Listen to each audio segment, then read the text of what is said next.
নমস্কাৰ মই Munmi Bora CWE কোচিংৰ general সায়েন্সৰ অন্য এটা ক্লাছলৈ সকলো ছাত্ৰ-ছাত্ৰীকে পুনৰবাৰ স্বাগতম জনাইছো আজি আমি কিছুমান কোৱেশ্চন আনসাৰ্স ডিসকাস কৰিম যেহেতু বহুকিটা ক্লাছত আমি বহুতখিনি কথাই ডিসকাস কৰিছো আজি আমি জেনেৰেল সায়েন্সৰ এটা চেপ্টাৰ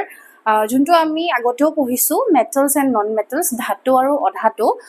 হেতু যোনটো পঢ়াইছিলো সেইখিনি আমি ডিসকাস কৰিছিলো যে কেনেকুৱা ধৰণৰ হয় হেতু আছিল আমাৰ ক্লাছ 8 ৰ যোনখিনি metals and non metals or কথা আমি ডিসকাস কৰিছিলো কিছুমান কোৱেশ্চনস ডিসকাস কৰিছিলো আজি আমি ডিসকাস কৰিম ক্লাছ 10 ৰ যোনটো ধাতু আৰু অধাতু চেপ্টাৰ তাৰ পৰা কেনেকুৱা ধৰণৰ প্ৰশ্ন আহিব পাৰে বা কেনেকুৱা ধৰণৰ প্ৰশ্ন আহিছে তো আমি আজি কিছুমান মাল্টিপল চইচ কোৱেশ্চনস আমি আনসাৰ ডিসকাস কৰিম মই বিচাৰো যেতিয়া মই ডিসকাস কৰো মই যিখিনি পইণ্টস তোমালোকক কওঁ তোমালোকে নিজৰ নোটবুকত নোট কৰি যাবা যেহেতু PDF টো মই দি দিম বাট ষ্টিল তোমালোকে আখিনি নোট কৰিবা Our first question to the most abundant metal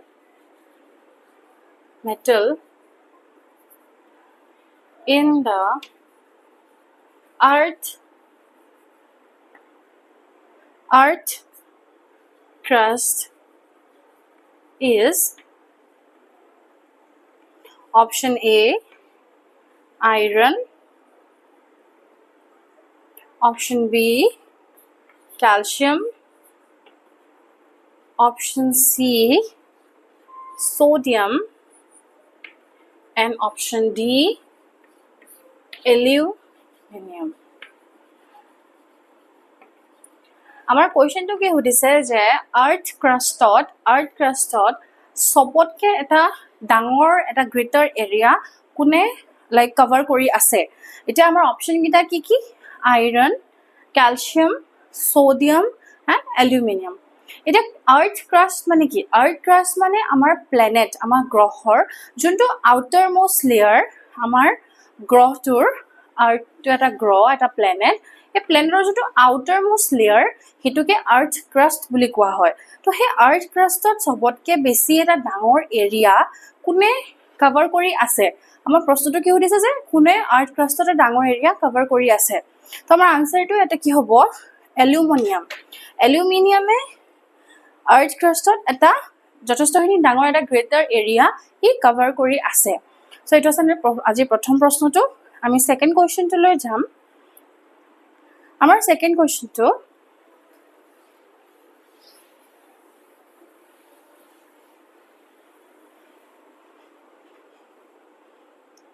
Question number 2 the poorest conductor of heat among metal is number 1 option sodium, number B mercury, number C lead, and number D calcium. এটা আমাৰ প্ৰশ্নটো কি সুধিছে the poorest conductor of metal মানে সৰি মেটালত কোনটো metal ইয়াৰে option দিছে এই অপচনত থকা কোনটো মেটাল এটা poorest conductor of heat energy হয় মানে heat energy এটা poor conductor আমি যেনেকৈ পঢ়িছিলো যে কিছুমান ধাতুৱে heat to absorb কৰিব পাৰে it is a good conductor of heat আৰু তেনেকৈ কিছুমান মেটাল আছে যিবিলাক poor conductor of heat যোনে অলপো তাপ সহ্য কৰিব নোৱাৰে তো হেতু আমাৰ কোনটো অপচন সি lead যোনটো মেটাল হয় লিডৰ যেটো লিড ধাতুটো এই ধাতুটোৱে হিট সহ্য কৰিব নোৱাৰে হিট এনাৰ্জি সহ্য কৰিব নোৱাৰে সো ইট ইজ এ পুৱাৰ কণ্ডাক্টৰ অফ হিট এনাৰ্জি যদি প্ৰশ্ন আহে যে মেটালত কোনটো এনেকুৱা এটা মেটাল হয় যোনটো এটা পুৱাৰ কণ্ডাক্টৰ অফ হিট এনাৰ্জি হয় so তোমালোকে অপশনটো বাছি লবা তাতে lead to আমাৰ next question number 3 which property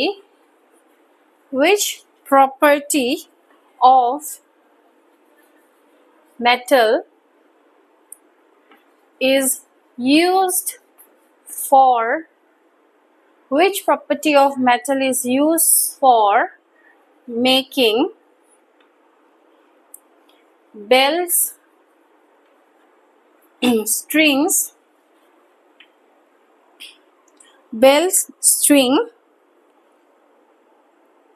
of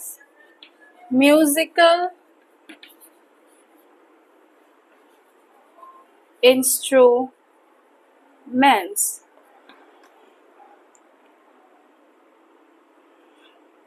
Option A, malleability.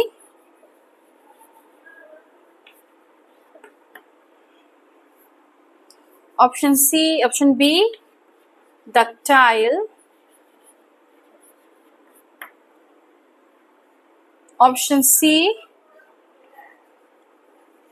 conductivity. Or option D, sonorousness.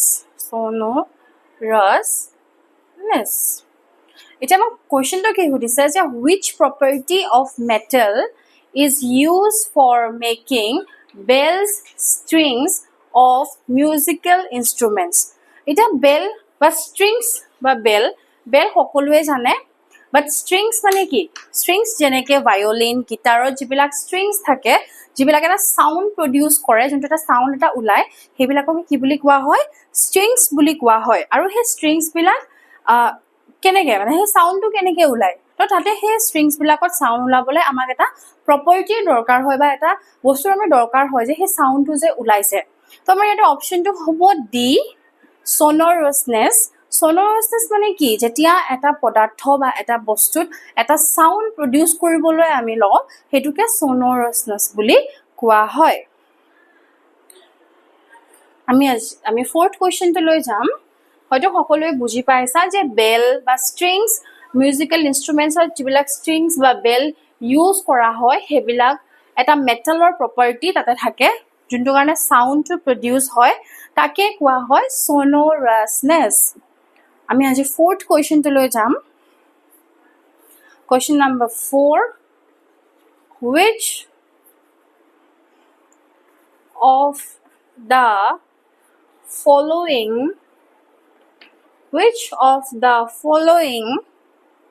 are non-metal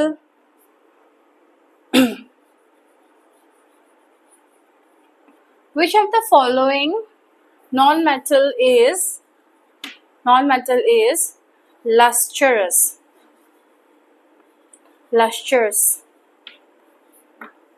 আমাৰ option 2 sulfur option B oxygen option C nitrogen and option D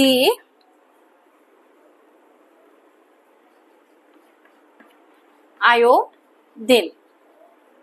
এতিয়া আমাৰ প্ৰশ্নটোকে সুধিছিল যে which of the following non-metal is lustrous এটা lustrous মানে কি যেটো মই কৈছিলোৱে যেটা মই আগৰে পঢ়াইছিলো মই তোমালোকক কৈছিলো lustrous মানে এটা শাইন বা এটা জিলিকনি যে থাকে হেতুকে lustrous বুলি কোৱা হয় এটা ইয়াৰে কোনটো non-metal product এটা কোনটো non-metal পদাৰ্থ এটা যোনটো এটা পদাৰ্থ বা এটা বস্তু কোনটো ইয়াৰে non-metal হে শাইনটো দি থাকে এতিয়া ইয়াতে কি কি অপচন আছে sulphur oxygen nitrogen and iodine এটা ইয়াৰে আয়োডিন যোনটো নন মেটাল হয় আয়োডিনটো এটা নন মেটাল হয় সো হে নন মেটাল যোনটো আয়োডিন হয় হে আয়নটো কি হয় এটা লাস্টাৰাছ নন মেটাল বুলি কোৱা হয় কাৰণ কাৰণ যোনটো আয়োডিন হয় সেই আয়োডিনটো যেতিয়া বনে তাতে কিছুমান এটা আয়োডিনটো বনোতে এটা ক্ৰিষ্টেলাইন ষ্ট্ৰাকচাৰ এটা এটমৰ এটা ক্ৰিষ্টেলাইন ষ্ট্ৰাকচাৰ বনা হয় ক্ৰিষ্টেলাইন ষ্ট্ৰাকচাৰ এটা বনা হয় আৰু সেই ষ্ট্ৰাকচাৰটো তাতে কিছুমান আয়নছ কিছুমান মলিকিউলছ কিছুমান এটমছ মানে একেলগতে কি হৈ থাকে এটা বাইণ্ড আপ হৈ থাকে আৰু এটা অৰ্ডাৰলি ফৰ্মত থাকে মানে ধুনীয়াকৈ এটা বাইণ্ড হৈ থাকে অৰ্ডাৰলি এটা ফৰ্মত থাকে চ' সেই ক্ৰিষ্টেলাইন ষ্ট্ৰাকচাৰটোৰ কাৰণে যোনটো আয়ন হয় সেই আয়োডিন হয় সেই আয়োডিনটোৱে এটা কি দিয়ে এটা শ্বাইন দিয়ে এটা লাইট দিয়ে সেই ক্ৰিষ্টেলাইন ষ্ট্ৰাকচাৰটোৰ কাৰণে কাৰণ তাতে যিবিলাক এটমছ মানে তাতে আয়ন মলিকিউলছ যিবিলাক আছে সেই এটমছ আয়নছ মলিকিউলছ সেই ষ্ট্ৰাকচাৰটোত ধুনীয়াকৈ অৰ্ডাৰলি ফৰ্ম এটাত থাকে যাতে কোনো ভাগি যাব নোৱাৰে ধুনীয়াকৈ মানে ছেট হৈ থাকে বা এটা ইউনিটত থাকে চ' সেইকাৰণে কি হয় সেইটোকে কি বুলি কোৱা হৈছে এটা ক্ৰিষ্টেলাইন ষ্ট্ৰাকচাৰ সেই ষ্ট্ৰাকচাৰটোৰ কাৰণে কি হয় এটা শ্বাইন বা এটা লাইট দি থাকে আমি কুৱেশ্যন নম্বৰ 5 লৈ যাম question number 5 আমাৰ example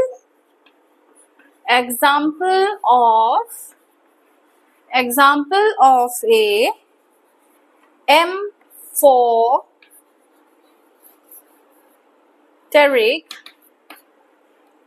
amphoteric oxide is option A sodium oxide, option B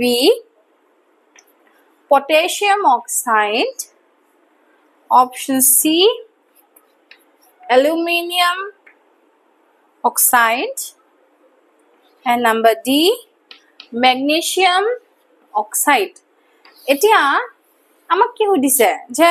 আমি ইয়াতে এটা এক্সাম্পল দিব লাগে কিহৰ যেতিয়া কিহৰ এক্সাম্পল দিব লাগে এটা এম্ফোটেৰিক অক্সাইডৰ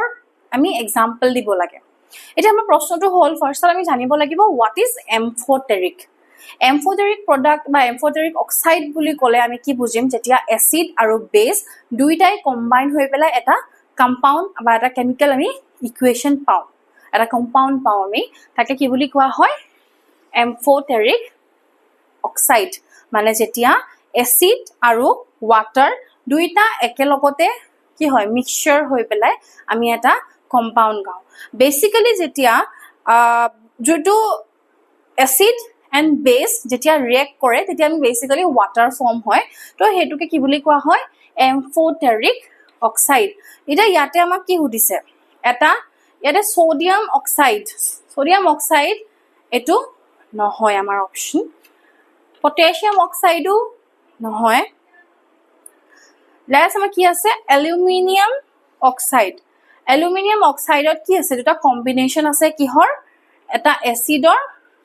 এটা বেছৰ সেইকাৰণে এইটো কি হ'ব এটা এম্ফোটেৰিক অক্সাইড যদি তোমালোকক কোৱেশ্চন আহে যে what is amphoteric oxide then তোমালোকে তাতে অপশ্যনটো তোমালোকক দিয়া থাকিব কি এচিড হয় নে এচিড বেছ হ'লে হয় নে বেছ হ'লে হয় এনেকুৱা ধৰণৰ কিছু অপশ্যন আহিব পাৰে তোমালোকে সদায় এইটো মানে জানি থবা যে এম্ফোটেৰিক অক্সাইড মানে যেতিয়া এচিড আৰু বেছৰ যেতিয়া কম্বিনেশ্যন হয় এটা কম্পাউণ্ড আমি পাওঁ বা এটা কেমিকেল আমি কম্পাউণ্ড পাওঁ তাকে আমি কি বুলি ক'ম এম্ফোটেৰিক অক্সাইড বুলি কোৱা হয় নেক্সট আমি যাম আমাৰ নেক্সট কুৱেশ্যনটোলৈ আমাৰ কুৱেশ্যন নম্বৰ 6 লৈ যাম which of the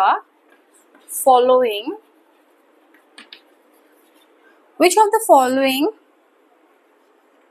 is an acid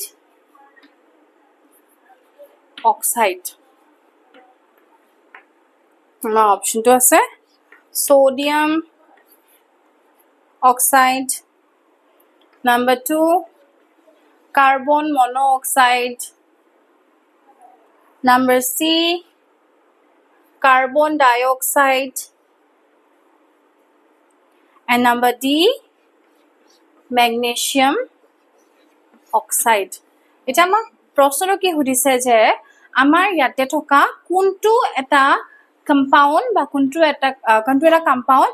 acid oxide বুলি কোৱা হৈছে তো ইয়াতে যোনটো কাৰ্বন ডাই অক্সাইডটো সেইটো আমাৰ কি হয় এটা এচিড অক্সাইড বুলি এটা কম্পাউণ্ড কোৱা হৈছে তো যদি প্ৰশ্ন আহে যে এচিড কম্পাউণ্ড বা এচিড অক্সাইডৰ এটা কম্পাউণ্ড কোৱা বুলি যদি প্ৰশ্ন আহে তেন তোমালোকে সদায় কাৰ্বন ডাই অক্সাইডটো সিলেক্ট কৰিবা নেক্সট আমি নেক্সট কোৱেশ্চনটো লৈ যাম question number 7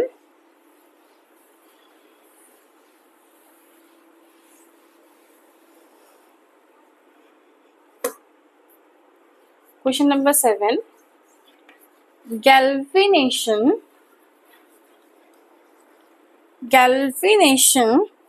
is a method. Galvanization is a method of protecting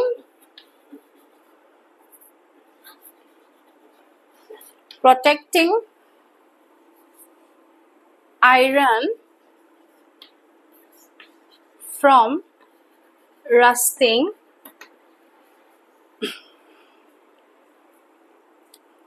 by coating with a thin layer of our option gallium, option B aluminium,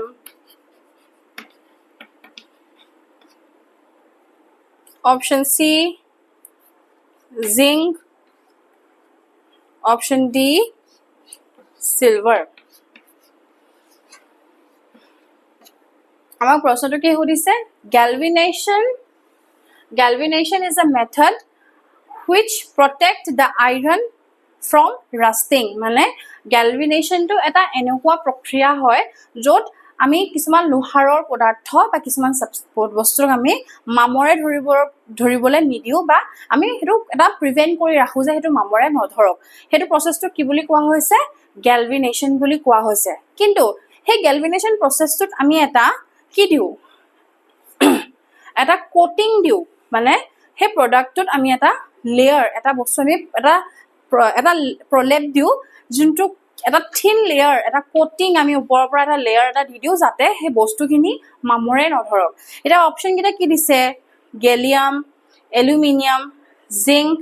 silver তোমালোকে ভুল নাচাবা galvanization বুলি কৈছে কাৰণে আমি গেলিয়ামটো ইউজ কৰিম বুলি হয়তো কিছুমান ভাবিব পাৰা যে galvanization so we will use gallium you are wrong we will use zinc আমি জিংকৰ এটা কোটিং ওপৰত এটা প্ৰলেপ আমি কিহৰ দিম জিংকৰ দিম যাতে এই বস্তুটো মামৰে নধৰক সো galvanization টো যদি আহে তেন তোমালোকে তাত আমি কি ইউজ কৰো কোটিংটোত আমি জিংক ইউজ কৰো সো galvanization টো এটা এনেকুৱা প্ৰসেস য'ত তোমাৰ এটা এনেকুৱা প্ৰক্ৰিয়া য'ত কিছুমান আইৰনৰ বস্তুক মামৰে ধৰিবলৈ আমি দিব নিদিও next আমাৰ question 8 amalgam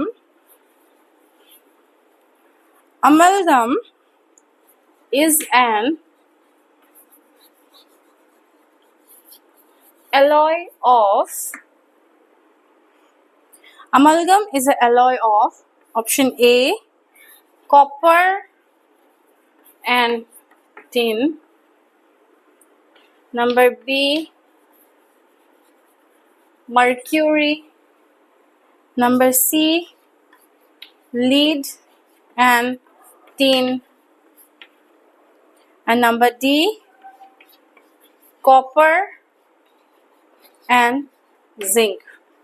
এটা আমাক কি সুধিছে যে amalgam is an alloy of amalgam কিহৰ alloy হয় এতিয়া amalgam টো কেনেকৈ বনা হয় amalgam টো এটা homogeneous মিক্সচাৰ হয় homogeneous মিক্সচাৰ মানে মই কি কৈছিলো তোমালোকক আমি হয়তো আগতে যেতিয়া ধাতু আৰু অধাতু চেপ্টাৰটো আমি পঢ়িছিলো তেতিয়া মই তোমালোকক বুজাইছিলো যে এটা heterogeneous থাকে এটা homogeneous থাকে homogeneous মিক্সচাৰত কি হয় যেতিয়া দুটা বা দুটাতকৈ বেছি এটা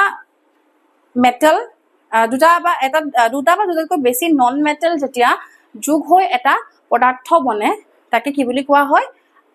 হোমোজেনাছ মিক্সচাৰ বুলি কোৱা হয় এতিয়া আমালগাম এলয় কিহৰ হয় মাৰ্কিউৰিৰ হয় কাৰণ আমালগামটো কেনেকৈ বনে যেতিয়া মাৰ্কিউৰি আৰু কিছুমান অধাতু সাবষ্টেন্স কিছুমান ইউজ হৈ পেলাই আমালগামটো বনোৱা হয় so it was our question 8 next আমি যাম question number 9 লৈ question 9 which of the given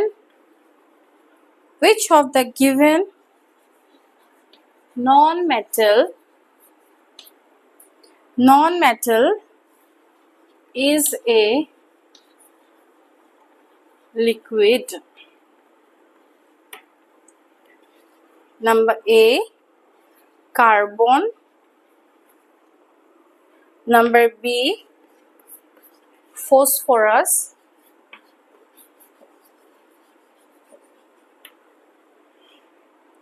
number C bromine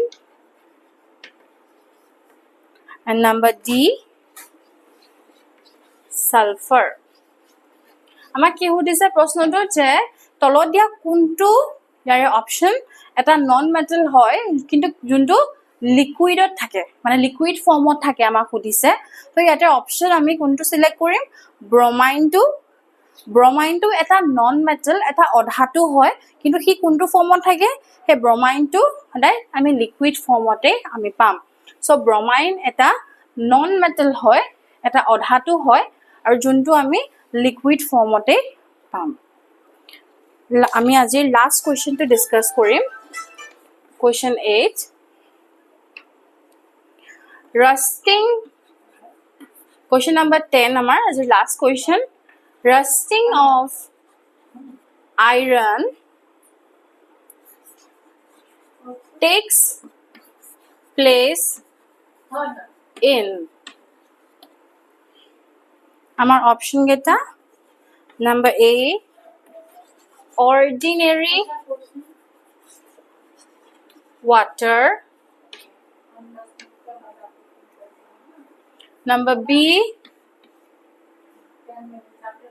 distilled water number C both A and B and number D none of this আমাক এটা প্ৰশ্নটো কি সুধিছে যে rusting of iron takes place in মানে এটা আইৰন এটা মামৰ ধৰিবলৈ যিকোনো এটা লোহাৰৰ বস্তুত আইৰনত মামৰে ধৰিবলৈ মানে কোন ধৰিব হি মামৰে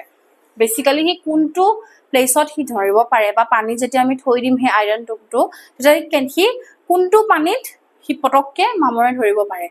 অৰ্ডিনাৰী ওয়াটাৰ এটা অৰ্ডিনাৰী ওয়াটাৰত কিছুমান মলিকিউলস থাকে মানে তাতে হে মলিকিউলসটো আমি যেতিয়ালৈকে পানীটো পিউৰিফাই নকৰো কিছুমান মলিকিউলস থাকে যাৰ কাৰণে হি আইৰণটো ৰাষ্ট হ'বলৈ অলপমান সময় লয় কিন্তু যোনটো ডিস্টিল ওয়াটাৰ থাকে তাতে একদম কম পৰিমাণে কিছুমান মলিকিউলস থাকে যাৰ কাৰণে আমি যেটো আইৰণটো হয় হি কোড বেসিক্যালি যোনটো ডিস্টিল ওয়াটাৰ হয় হে ডিস্টিল ওয়াটাৰত ৰাষ্ট হ'বলৈ মানে সোনকালে পাৰে বা হি সোনকালে কি হৈ যায় মামৰে ধৰিব পাৰে সো যদি প্ৰশ্ন আহে যে rusting of iron takes place in so you have to select that option distilled water so distilled water কি হয় মামৰে ধৰিবলৈ আইৰণে সোনকালে পাৰে বা সোনকালে হেতু মামৰে ধৰি যায় সো এইখিনি আছিল আজি আমাৰ প্ৰশ্নখিনি আশা কৰিছো তোমালোকে বুজি পাইছা আৰু যদিও কিবা ডাউট থাকে মোক তোমালোকে সুধিব পাৰা মই পিডিএফ তোমালোকক দি দিম নেক্সট ক্লাছত আকৌ লগ পাম কিছুমান নতুন কোৱেশ্চনছ লৈ পেলাই আজি কাৰণে ধন্যবাদ